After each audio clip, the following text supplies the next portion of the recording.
stream right and up. I'm going live. Just a second, let me just go to the PPT and just take the pen. Yeah. Okay, so you go live now. Contact.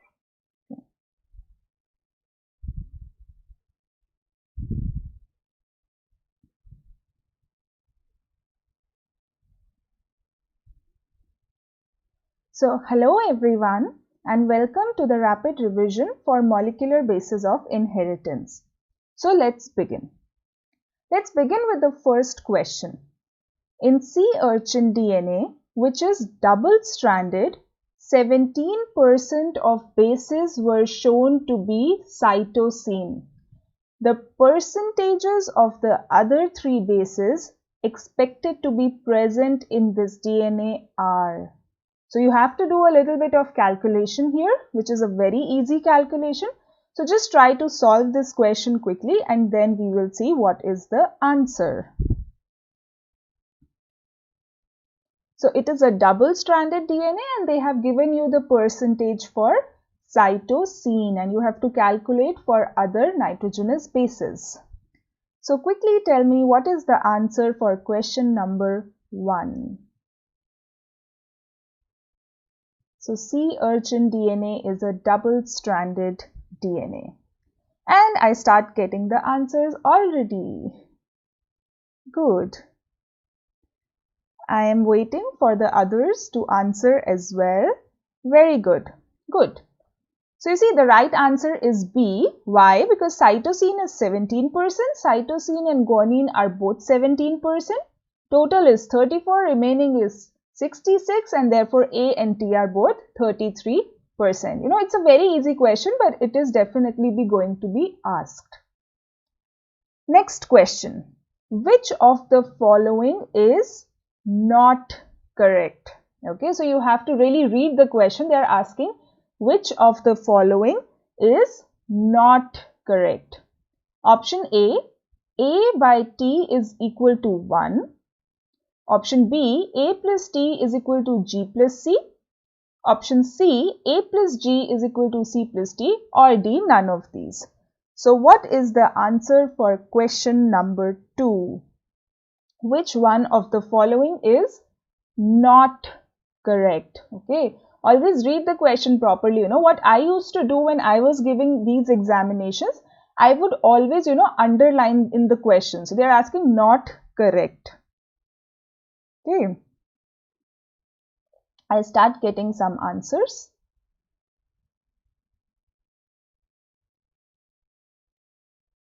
Read the question properly. Take your time, think about all the things and then answer. Okay. I already see some of the messages are retracted. Just take your time, okay? Always take some time when you are confused and then try to answer. I start getting some answers, but I want more.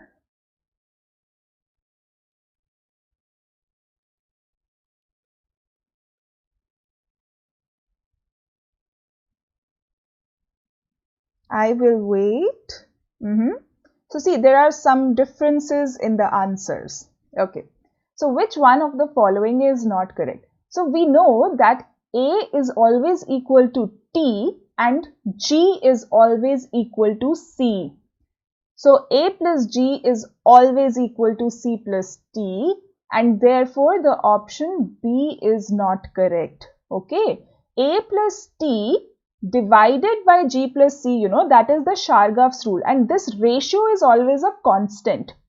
Okay. So the number of A plus T is not equal to the number of G plus C. If you look at this option C here, the number of adenine is always equal to number of thymine. Number of guanine is always equal to number of cytosine and therefore A plus G is equal to C plus T. But this option is not correct, okay? According to the Chargaff's rule, A plus T divided by G plus C is always a constant. It is not equal to 1, okay? A lot of you answered option number C. Is it clear? I hope it is clear, okay? Option number C is absolutely correct. Because A is equal to T, G is equal to C. A plus G is equal to C plus T. As simple as that. Okay. So I hope this is clear. And option B is not correct because A plus T divided by G plus C is always a constant. Then let's proceed. The transforming principle in Griffith's experiment was DNA.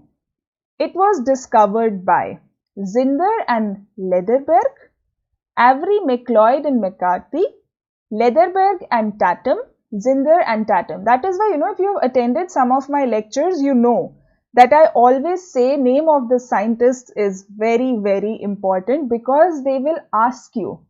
So when Griffith did the experiment, he said that there is some transforming principle. He did not tell that it was what. Okay. So who told it?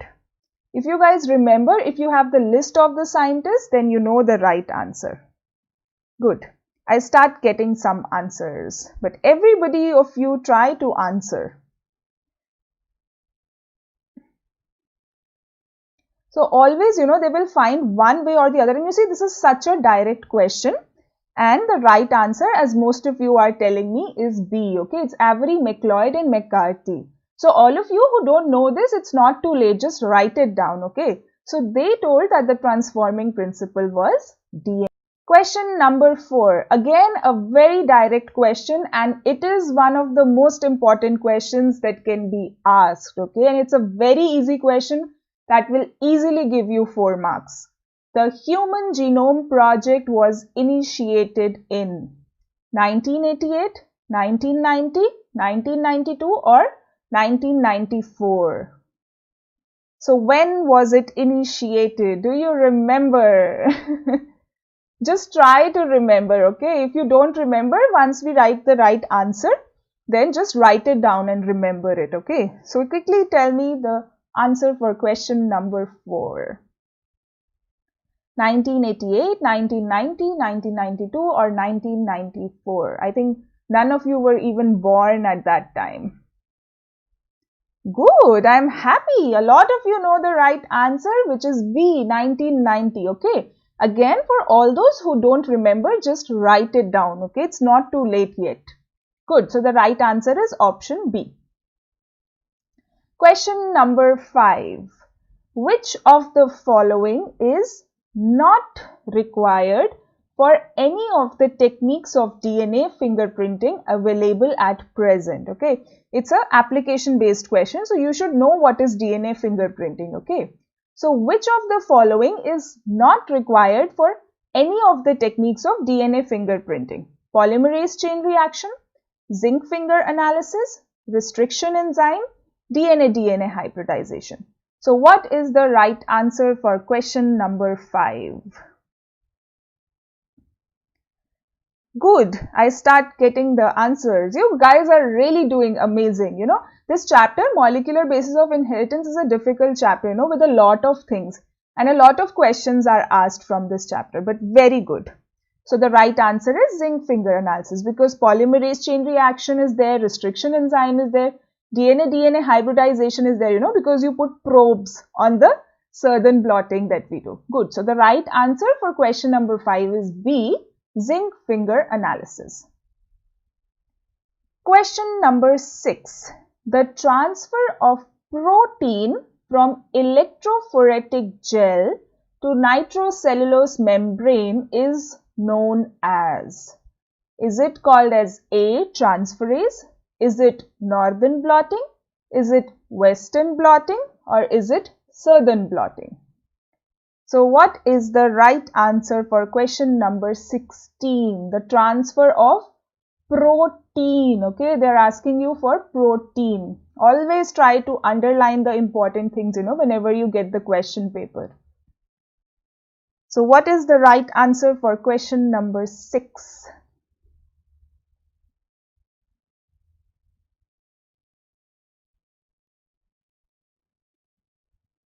The transfer of protein from electrophoretic gel to nitrocellulose membrane is known as transferase, northern blotting, western blotting, southern blotting.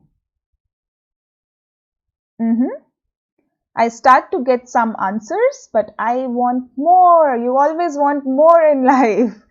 right? All of you try to answer, it's okay if you don't know the right answer. If you have a gut feeling, maybe this is, because this is not the real exam, right? You will not get negative marks here. So just try to give the answer and then you will learn it. Okay, I start getting some answers and there is a mixture of answer between option number D, option number C. Okay, so you have to always read the question, and as I'm telling I would always underline, they're asking for protein. They are not asking you for DNA. Okay, if it is DNA, then it is southern blotting, but if it is protein, it is western blotting.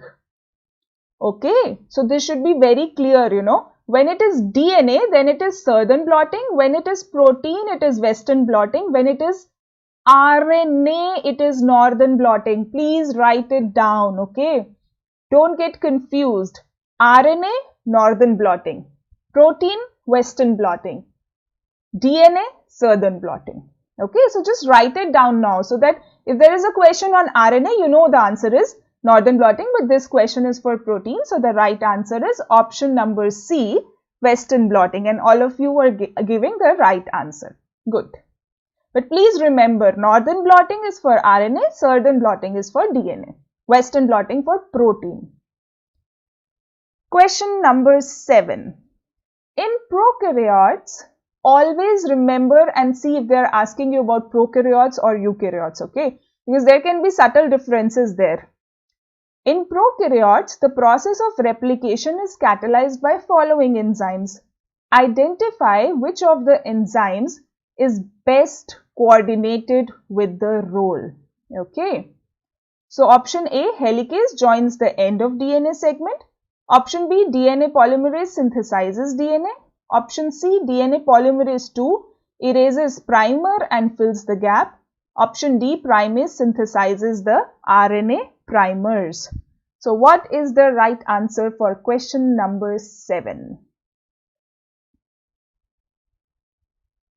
Quickly tell me the answer.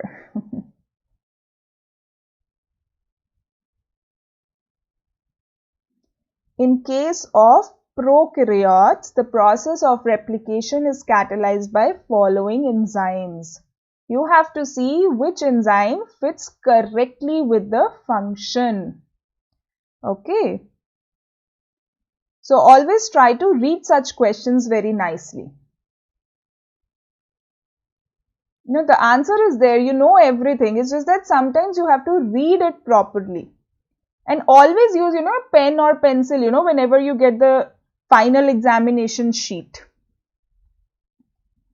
So what is the right answer? Is it A, B, C or D? Question number 7. I'm waiting for the answers. And if you don't know the answer, just write it down, okay, that I don't know the answer, so that I know that we can proceed.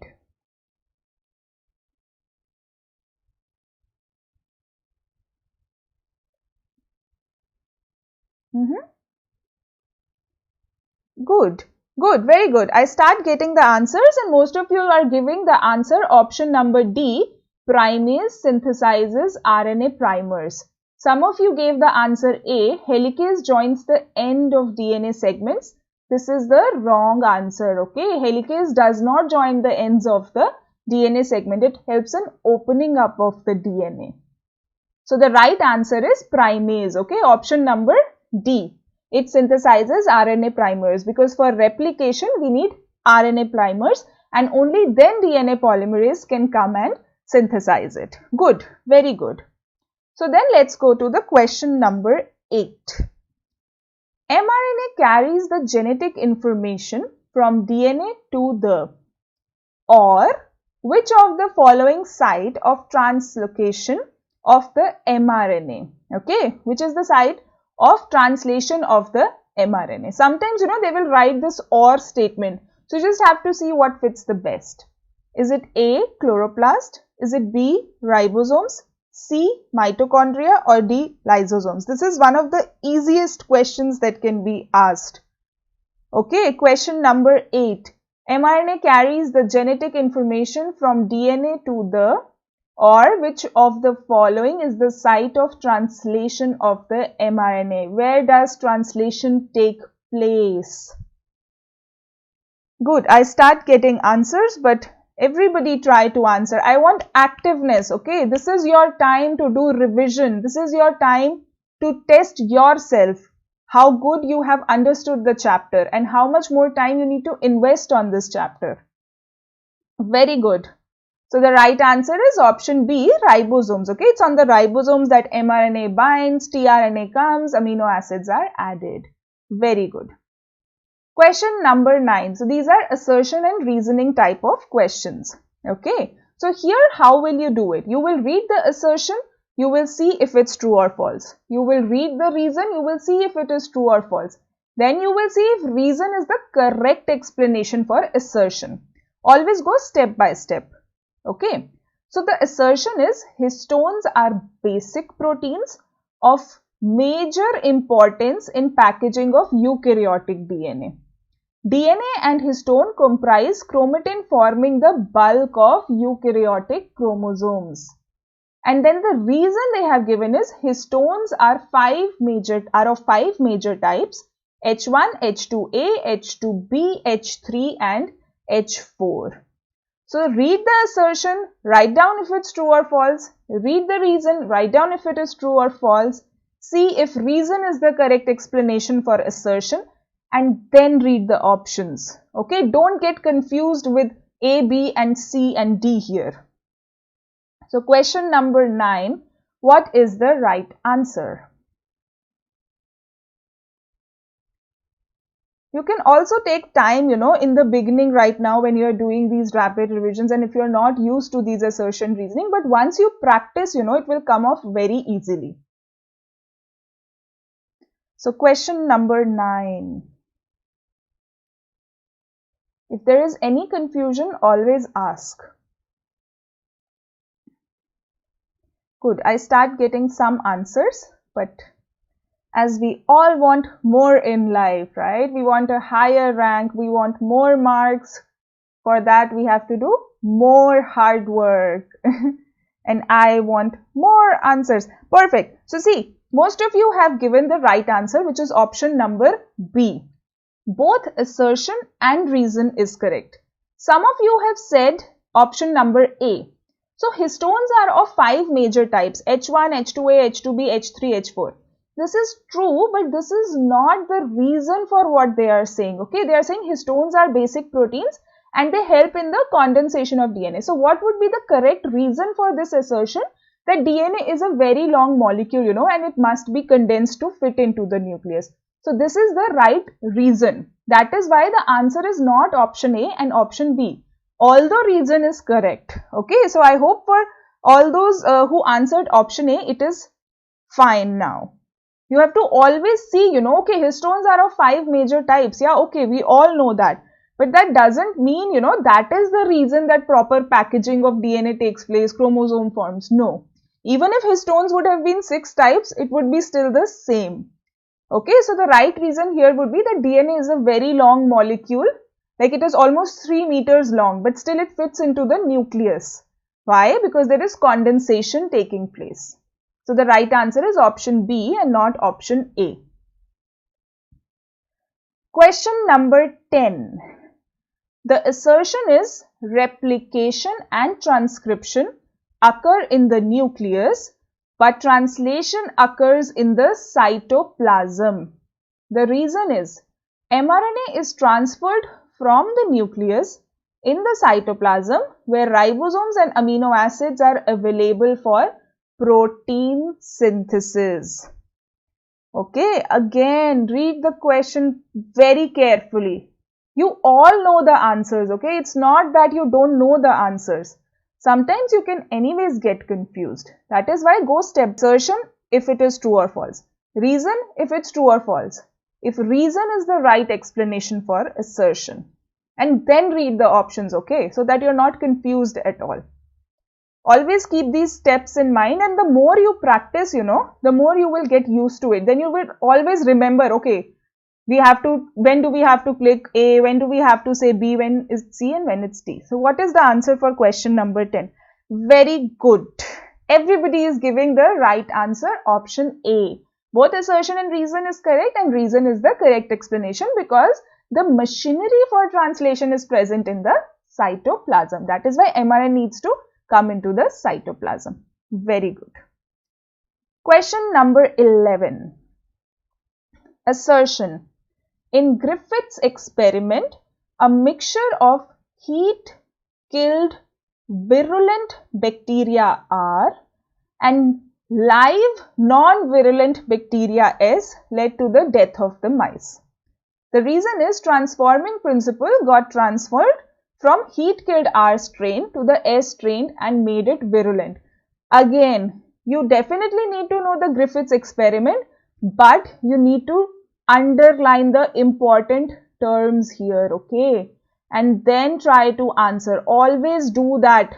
I'm telling you, when you sit for the final exam, it will help you a lot if you have this practice of underlining the important things. And then you see, all the important words out there.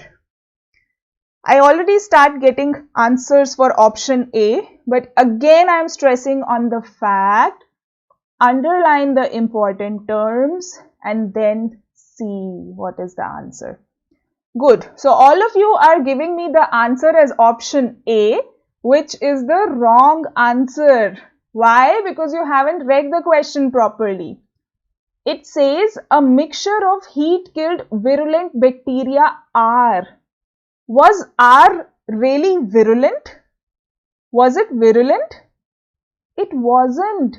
R was the one that doesn't have any capsule. You remember, right? R was the one that did not have any capsule. S is the one that has capsule. S is the virulent one, not R. Okay, this is a very confusing question and they will ask you this question. They will definitely ask you this question, okay? So don't get confused. R was the non-virulent bacteria because it did not have any capsule.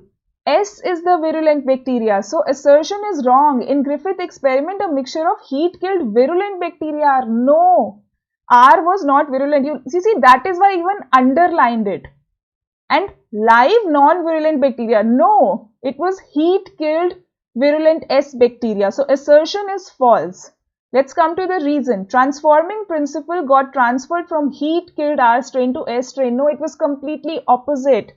It got transferred from the S to the R because R is non-virulent, and after Griffith's experiment, he saw it became virulent. Okay, good. So all of you have now answered the right answer, which is option number D. Very good. That is why you see, I tell you, always underline the important things. Okay, this is online, it's difficult, but when you get the real exam paper, always do that, okay? It will really help you, trust me. So I hope it is clear now that the right answer is option D. Both of them are incorrect. You see, that is why we need to do all these revisions. That is why we need to practice questions. Good. Question number 12. Which of the following rRNA act as structural RNA as well as ribozyme in bacteria? Okay, you definitely need to remember what a ribozyme is, and they are asking you in bacteria. Is it 5S rRNA?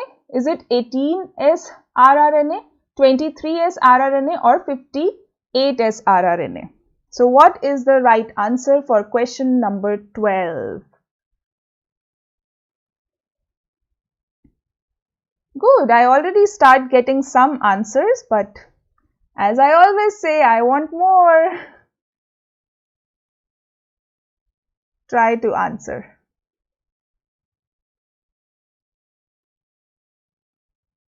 See, that is why you need to know all these important terms. What is a ribozyme?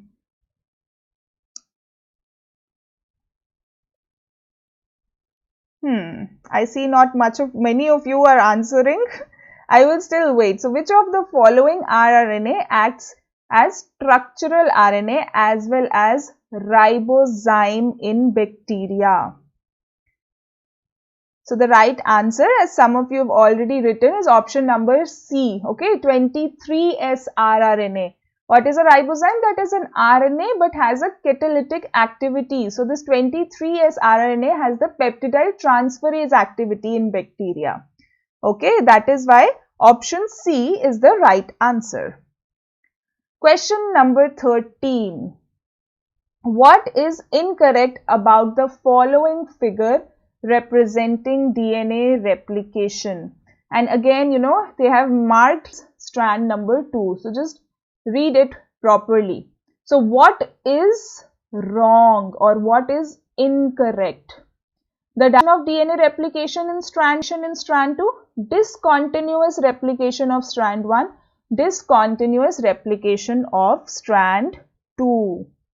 What is the right answer? Again, this is, these are the questions that will be asked. These are all conceptual based questions, okay? That is what they will test you for. How good are your concepts?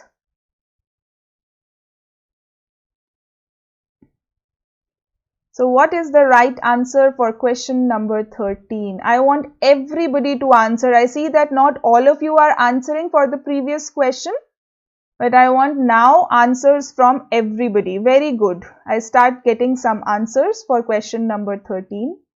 I'm waiting for some more.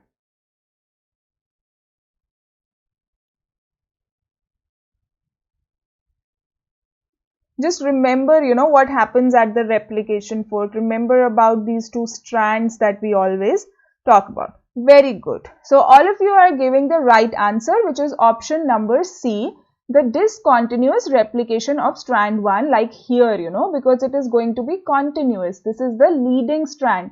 The leading strand is always in the direction of the replication fork. So that is the right answer. Very good. Question number 14. Which one of the following is correct regarding the genetic code? Option A, UUU is the initiation codon, which also codes for phenylalanine. There are 64 triplet codons and only 20 amino acids. 3 random nitrogen bases specify the placement of one amino acid. UAA is the nonsense codon which also codes for methionine. So what is the right answer for question number 14? You all know the answer, just read the options very nicely. Okay, they are asking you which is the correct statement. And I am waiting for the answers. Question number 14, which is correct? Sometimes, you can also try to answer these questions by negation.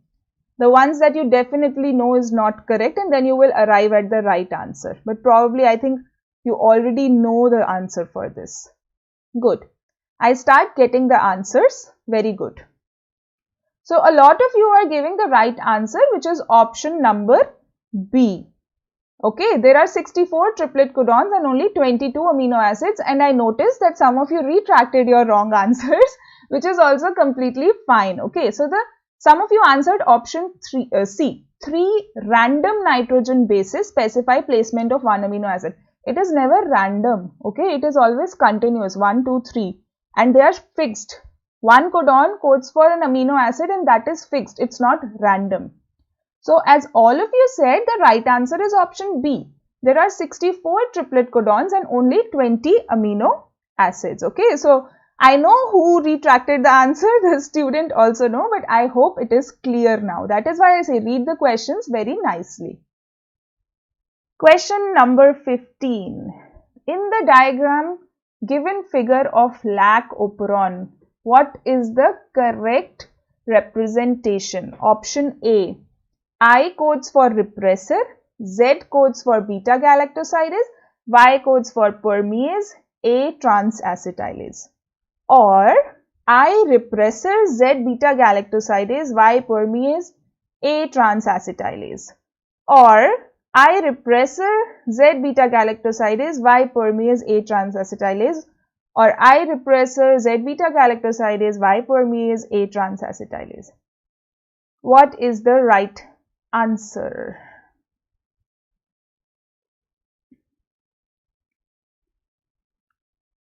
What I used to do, I'll tell you, when I gave my exam, I would just take the figure, I would quickly write down what I is, what Z, Y is, and then I would see the answer, and immediately you get the answer, because they will try to confuse you with the options.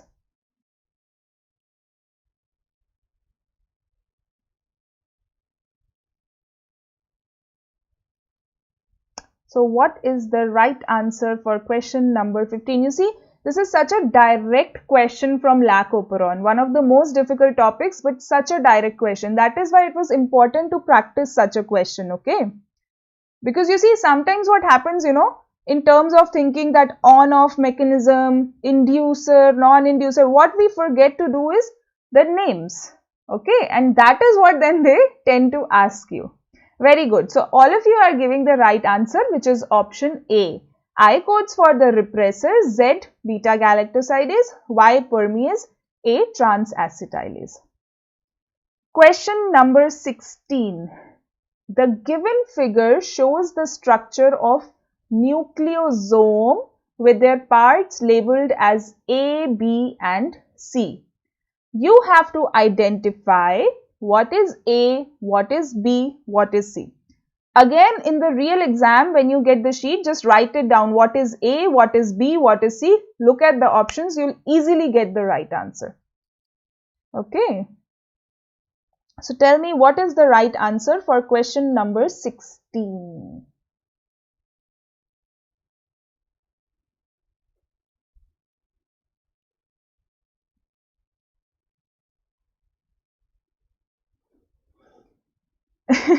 So maybe some of the answers looked same for question number 15, but not all of them were the same.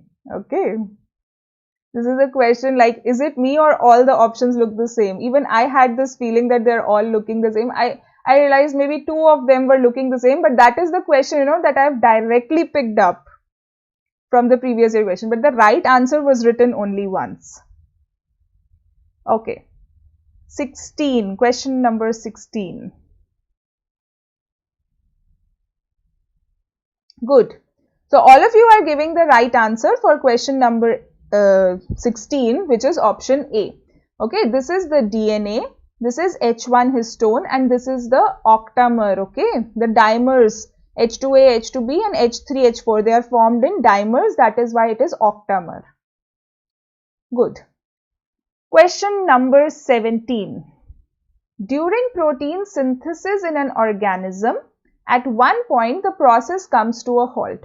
Select the group of the 3 codons from the following, from which any one of the 3 could bring about this halt.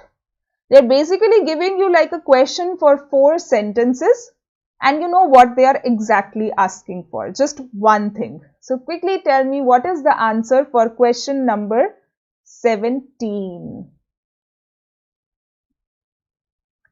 You definitely need to know this, and if you have heard my recordings, you know that I would always, say it in a particular way so that it gets into your head. Let's see how many of you remember. I start getting the answers. I will wait till all of you answer. Good, very good. UAG, UGA, UAA, stop codons. See, these are the questions that have been asked, okay? I did not prepare even a single question by myself. They are all copy pasted from AIMS questions, from NEET questions. You see how such a simple question is asked, because sometimes we tend to skip this information, okay? So always remember these 3 stop codons. What is the right answer? The association of histone H1 with the nucleosome indicates what? Question number 18. What is the right answer? You guys are doing really good, I must tell you. Like, I'm very impressed. Very good. Your concepts are clear. You remember the minute details.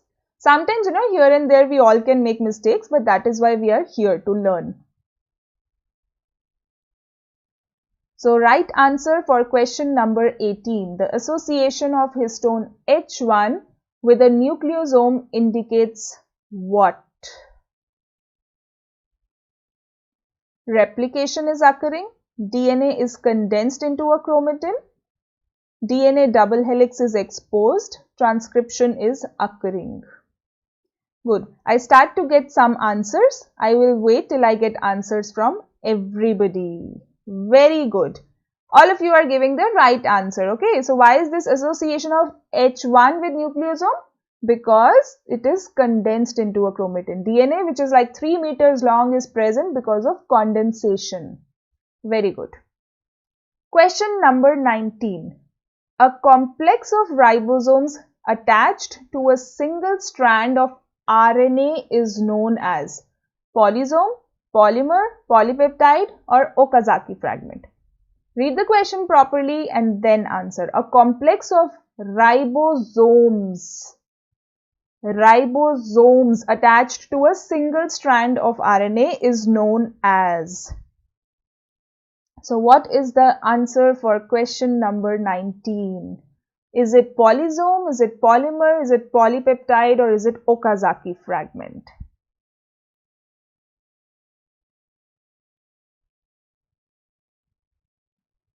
Complex of ribosomes attached to a single strand of RNA is known as. Question number 19. Very good. It is called as polysomes. You see, you know all the answers. Sometimes people get confused between polysome and polypeptide. But you guys are doing amazing. Good. Question number 20. And this question will be definitely asked.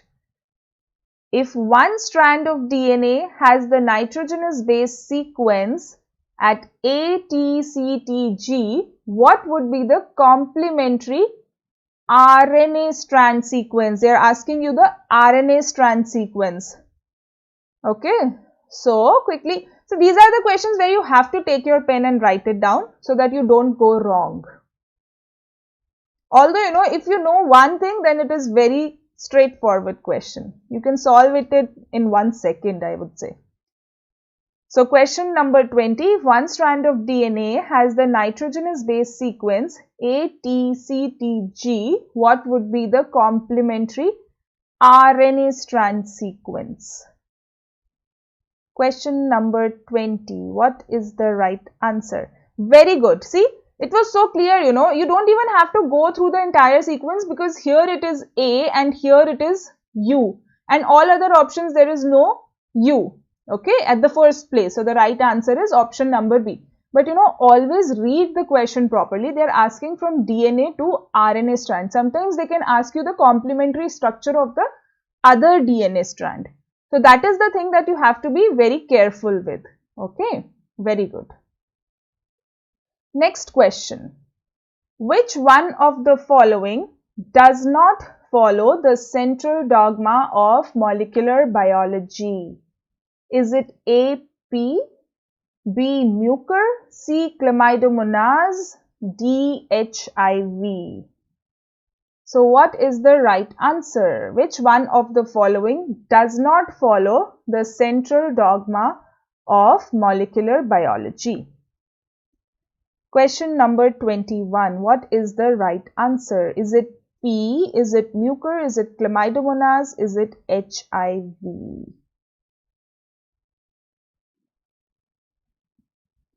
Quickly tell me what is the answer. You should know what is the central dogma of molecular biology. And I have repeated it so many times in the videos, right? Very good. So the right answer is option D. You know, don't just start thinking, P, I don't know what is mucor, I don't know what is chlamydomonas. You definitely know what HIV is, right? Central dogma is DNA, RNA, protein. HIV is RNA to DNA, okay, reverse transcriptase. So the right answer is option number D. Question number 22. Which one of the following pairs of nitrogenous bases of nucleic acid is wrongly matched with the category mentioned against it? Read the question properly. Wrongly matched. Okay. Option A, thymine, uracil are pyrimidines. Option B, uracil, cytosine are pyrimidines. Option C, guanine, adenine are purines. Option D, adenine, thymine are purines. So which one of this is wrongly matched? Question number 22. What is the right answer? Read the question properly, read the options properly, you know the right answer.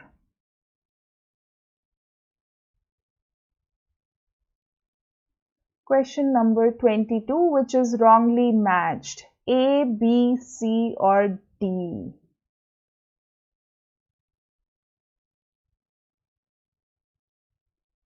Good. I start to get the right answers. Okay, so thymine, uracil and cytosine are pyrimidines. Uracil is present in RNA instead of thymine. Guanine and adenine are purines. Adenine and thymine both are not purines. Adenine is purine, thymine is pyrimidine. So the right answer is option number D. So you are seeing, right, these are very simple questions that are going to be asked, but with some twists. And everybody of you is giving the right answer. I'm very happy. Question number 23. During transcription, RNA polymerase holoenzyme binds to a gene promoter and assumes a saddle-like structure. What is its DNA binding sequence? Is it option A, AATT, option B, CACC, option C, TATA, option D, TTAA. So in a complex language of the question, they are asking you a very easy question. Question number 23. During transcription, RNA polymerase holoenzyme binds to a gene promoter and assumes a saddle-like structure. What is the DNA binding sequence? Okay, what is the answer for question number 23? You know, these DNA binding sequence were very important. You were asked to learn these. You have to sometimes learn some of these things and then they will be asked. Very good. So all of you are again giving me the right answer, which is TATA, commonly known as Tata. But no, we still have 7 more questions before we can say Tata. So the right answer is option C.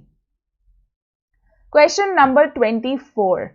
The transfer RNA molecule in 3D appears L-shaped, E-shaped, Y-shaped, S-shaped.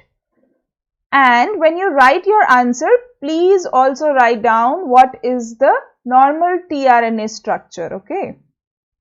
There is a certain, if you know the answer, otherwise I will let you know. But okay, first just answer question number 24.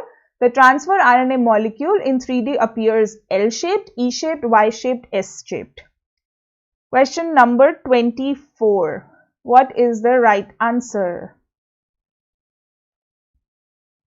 They are asking you for the 3D structure, okay?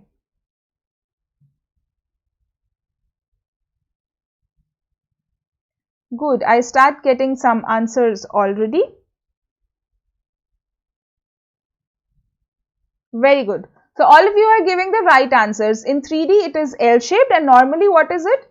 It is a clover leaf structure, okay? Remember that as well. Sometimes even that can be asked, but this is something that is more difficult. In 3D, it is L-shaped. Question number 25. Nucleotide. Again, you have to underline nucleotide. It is formed of purine, pyrimidine and phosphate, purine sugar and phosphate, nitrogenous base sugar and phosphate, pyrimidine sugar and phosphate. So what is the right answer? What is a nucleotide here? It's a very direct and straightforward question, but it has been asked very recently, okay? So these are all the questions, that have been asked. Question number 25. Very good. Now I see a lot of you have already written clover leaf, clover shape. Yes. So tRNA has a clover leaf structure and in 3D it is L-shaped. Question number 25. Nucleotide is formed of. Very good. Very good. So a nucleotide is formed of nitrogenous base, sugar and phosphate. Okay, everybody is giving the right answer. Now please tell me what is a nucleoside formed of. Just write it in the chat box. Okay, this difference should be very clear. What is a nucleoside formed of? Please write down in the chat box. I'm not giving you options here.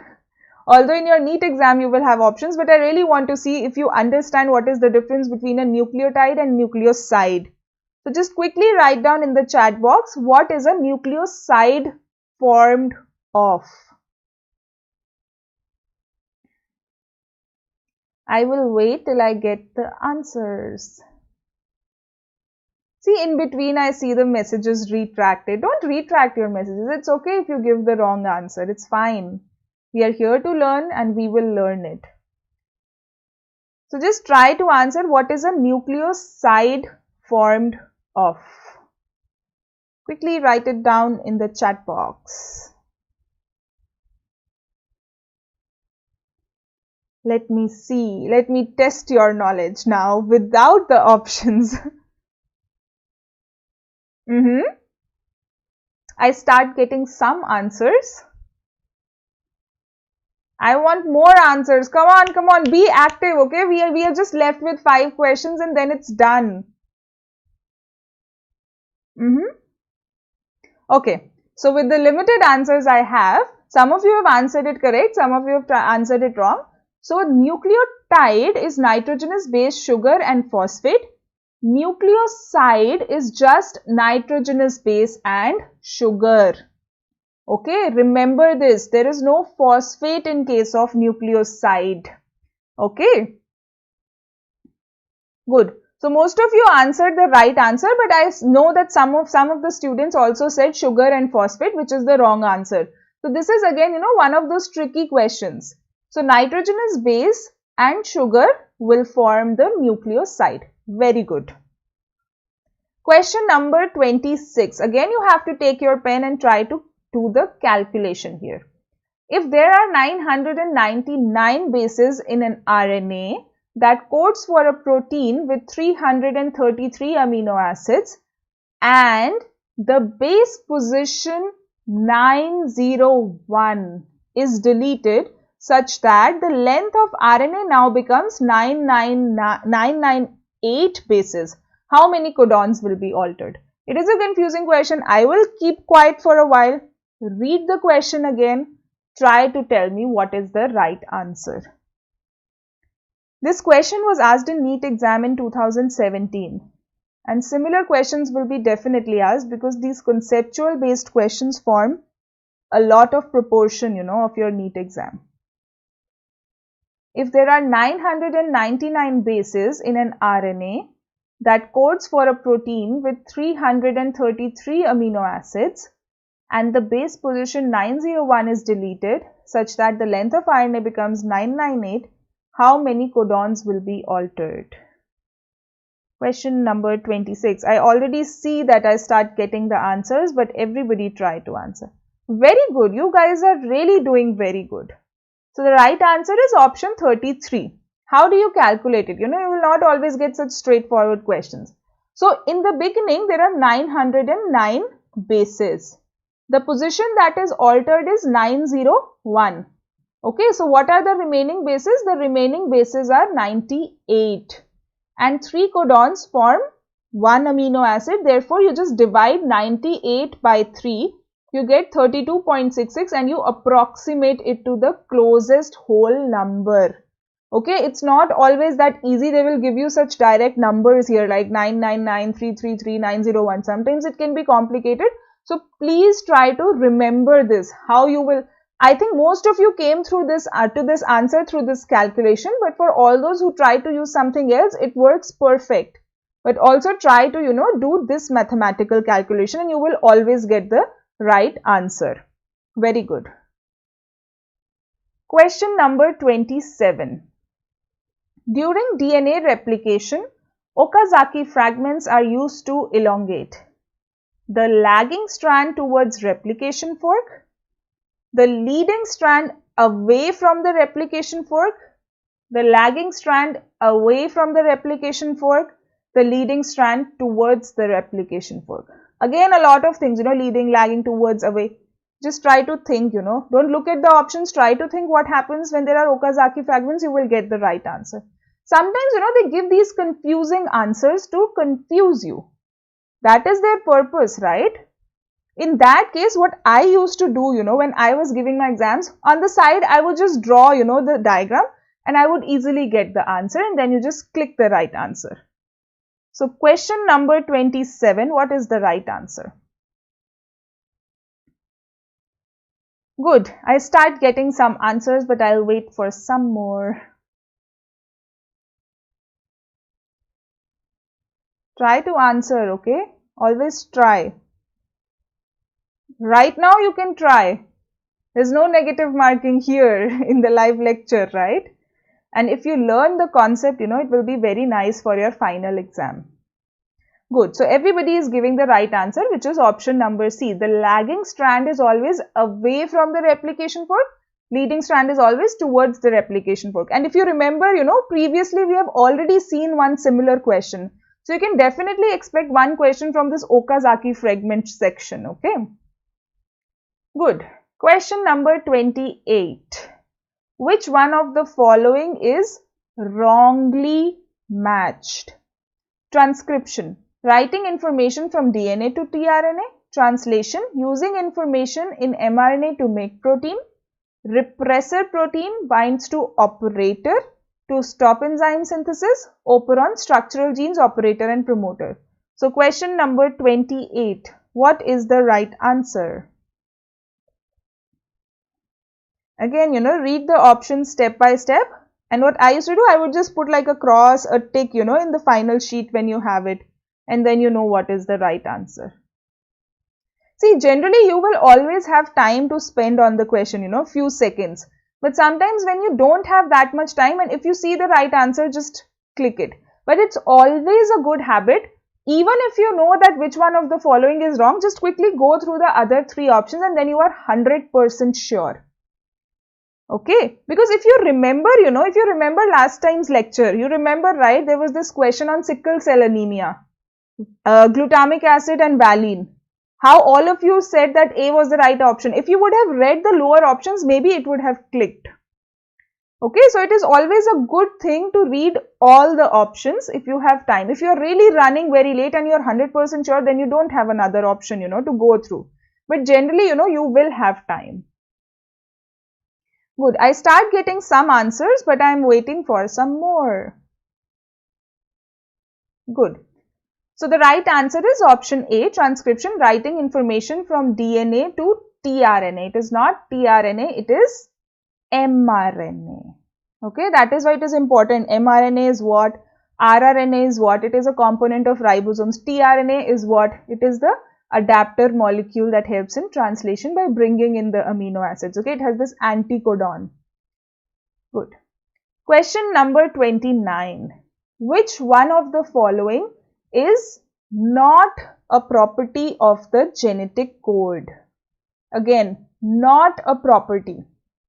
Universal, non-overlapping, ambiguous, degeneracy.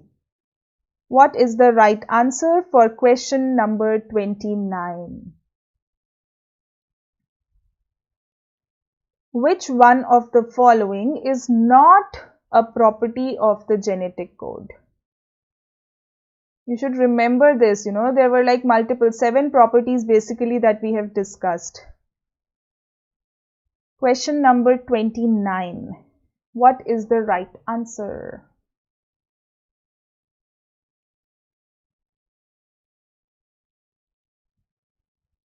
I start getting some answers. I want more.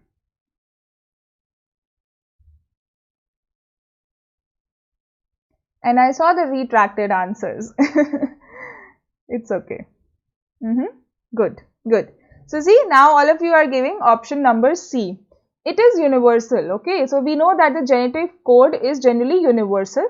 It is non-overlapping. What does it mean? It is made up of 3 codons. These 3 codons are what? It is made up of 3 nucleotides, right? 3 nucleotides form one codon, and these 3 nucleotides will always be read in a non-overlapping fashion, which means they will never be a component of two codons. Okay, that is what non-overlapping means. I saw one of the student answered initially non-overlapping, option B, and then it was retracted. So it is always non-overlapping. Okay, they don't overlap. It is only a component of one codon. And this is very important, that you should know the difference between degeneracy and unambiguous nature. Okay, so degeneracy is when a single amino acid may be coded by more than one codon. One amino acid can be coded by more than one codon, but unambiguity is one codon codes for only one amino acid. Okay, this should be very clear, that one codon will always code for one amino acid. But one amino acid can be coded by multiple codons, because they will ask you questions around this, So the right answer here is 29. Okay, I think it is clear why it is non-overlapping. Question number 30. Which one of the following is not a part of transcription unit in DNA? Inducer, terminator, promoter, or structural gene? Again, they are asking you about the transcription unit in DNA. So, tell me what is the right answer for question number 30.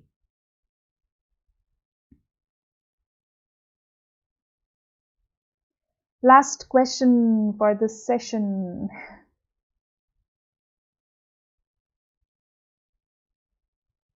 Which one of the following is not a part of transcription unit in DNA? Inducer, terminator, promoter, or the structural gene?